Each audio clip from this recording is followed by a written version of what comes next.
2024 के लोकसभा चुनाव की जहां भारतीय जनता पार्टी पूरी तैयारी कर रही है, तो वहीं विपक्ष भी महागठबंधन बनाने की तैयारी में है। लेकिन अभी तक महागठबंधन के कोई आसार नहीं दिख रहे और शायद 2024 के लोकसभा चुनाव में एक बार फिर से प्रधानमंत्री नरेंद्र मोदी का अकेला चेहरा पूरे विपक्ष पर भारी पड़ता दिखाई दे रहा है। लेकिन 2024 के लोकसभा चुनाव से पहले कर्नाटक के विधानसभा चुनाव 2023 में ही होने हैं और इसको लेकर सरगर्मियां तेज है। जहां भारतीय जनता पार्टी को अपनी साख बचानी मुश्किल है, तो वहीं कांग्रेस का पलड़ा शायद भारी दिखता हुआ नजर आ रहा है। और इसी को लेकर कर्नाटक विधानसभा चुनाव 2023 में जहां बीएस येदियुरप्पा खुद तो इस्तीफा दे चुके हैं राजनीति से, लेकिन उनके बेटे को उतार दिया है और उन्होंने अपने बेटे को उत्तराधिकारी के रूप में उतारा है। और उन्होंने कहा कि मुझे प्रधानमंत्री नरेंद्र मोदी पर पूरा विश्वास है, उनका मेरे ऊपर हाथ है। जी हाँ दोस्तों, कर्नाटक में भाजपा के दिग्गज नेता बीएस येदियुरप्पा ने दावा किया कि राज्य में भाजपा के पक्ष में माहौल है, भाजपा की सत्ता में वापसी होगी और 101% होगी, पार्टी सरकार बनाएगी। उन्होंने कहा कि वह चुनाव नहीं लड़ रहे हैं, लेकिन राज्य में प्रचार कर रहे हैं। बेटे विजेंद्र को लेकर उन्होंने कहा है कि वह उन्हें अपने उत्तराधिकारी के रूप में देख रहे हैं। कर्नाटक में इस बार दिग्गज नेता और पूर्व मुख्यमंत्री बीएस येदियुरप्पा भले चुनाव मैदान में नहीं है, लेकिन इस समय भी राज्य में अगर भारतीय जनता पार्टी का सबसे बड़ा कोई चेहरा है तो वो बीएस येदियुरप्पा ही है। 10 मई को होने वाले विधानसभा चुनाव में भाजपा का केंद्रीय नेतृत्व उनसे ही उम्मीद लगाए हुए है, क्योंकि उनके अलावा शायद कर्नाटक में कोई इतना बड़ा चेहरा नहीं है। आपको बता दें कि बीएस येदियुरप्पा ने इंडियन एक्सप्रेस को दिए एक इंटरव्यू में राज्य में भाजपा की संभावना, अपने बेटे विजेंद्र और भ्रष्टाचार समेत तमाम मुद्दों पर बात की है।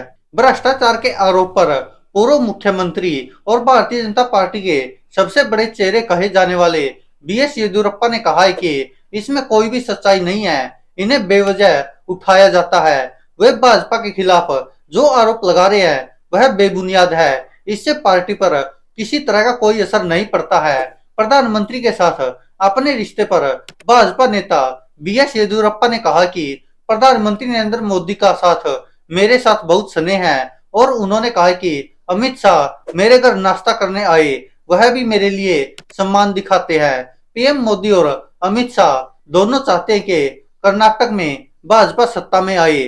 बगावत को लेकर बीएस येदियुरप्पा ने कहा कि इसका असर भाजपा पर नहीं पड़ने वाला है। लेकिन दोस्तों, ये तो कहने की बात है कि भाजपा पर इसका असर नहीं पड़ेगा, लेकिन वो तो भारतीय जनता पार्टी के बड़े बड़े नेता और जो नेतृत्व कर रहे हैं वो ही जानते हैं कि इसका क्या असर होगा। क्योंकि आपने हिमाचल प्रदेश में जो विधानसभा चुनाव हुए थे उसमें देखा था कि भारतीय जनता पार्टी की किस तरह से बुरी हार हुई थी और हिमाचल प्रदेश में एक तरफा कांग्रेस की जीत हुई थी। और शायद वही सेम टू सेम यहाँ पर भी होने वाला है, क्योंकि जिस तरह से लगभग 10-12 सीटों पर तो आराम से कर्नाटक में भारतीय जनता पार्टी को बागियों की वजह से नुकसान होने वाला है और वो सीटें हार जाएंगी शायद, क्योंकि बगावत पर उतरे नेता चुनाव लड़ने की जिद पर है और वह शायद प्रधानमंत्री नरेंद्र मोदी समेत अन्य नेताओं की बात मानने को भी तैयार नहीं है। जिस तरह हिमाचल प्रदेश में हुआ था वैसी ही राजनीति अब कर्नाटक में होती दिख रही है और यह भारतीय जनता पार्टी के लिए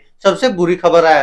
हालांकि कुछ निर्वाचन क्षेत्रों में बागियों के निकलने से थोड़ा फर्क पड़ सकता है, लेकिन पार्टी पर असर नहीं होगा, ये कह रहे हैं बीएस येदियुरप्पा। येदियुरप्पा के बेटे विजेंद्र को शिकारीपुरा सीट से पार्टी ने प्रत्याशी बनाया है। येदियुरप्पा ने बताया कि वह विजेंद्र को उत्तराधिकारी के रूप में देखते हैं। उन्होंने बताया कि वह पार्टी के लिए प्रदेश में घूम रहे हैं, उनके नेतृत्व को लेकर युवाओं में बहुत उत्साह है। वह विधानसभा क्षेत्र में युवा विजेंद्र को समर्थन कर रहे हैं।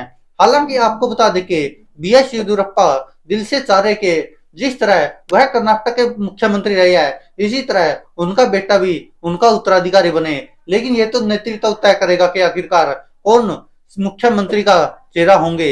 इसके बावजूद वह पार्टी के प्रचार के लिए प्रदेश भर में घूम रहे हैं, वह अन्य क्षेत्रों पर ध्यान केंद्रित कर रहे हैं। उनके नेतृत्व को लेकर युवा काफी खुश है और उत्साहित है।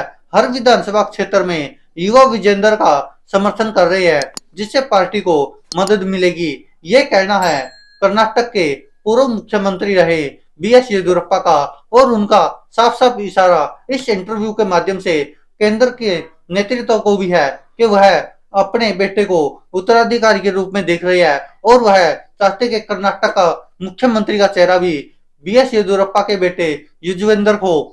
लेकिन ऐसा होगा या नहीं होगा वो तो बाद की बात है, लेकिन अभी पार्टी प्रधानमंत्री नरेंद्र मोदी के चेहरे पर ही चुनाव लड़ती दिखाई दे रही है, और बागी काफी नुकसान करेंगे भारतीय जनता पार्टी को, क्योंकि भारतीय जनता पार्टी जिस तरह से लगातार सीटें काटती जा रही है जो विधायक है उनके, तो वो विधायक भी साफ करते जा रहे हैं कि वो या तो अन्य पार्टियों में जाएंगे या फिर वह निर्दलीय भी चुनाव लड़ सकते हैं। दोस्तों, इस पर आप क्या कहते हैं?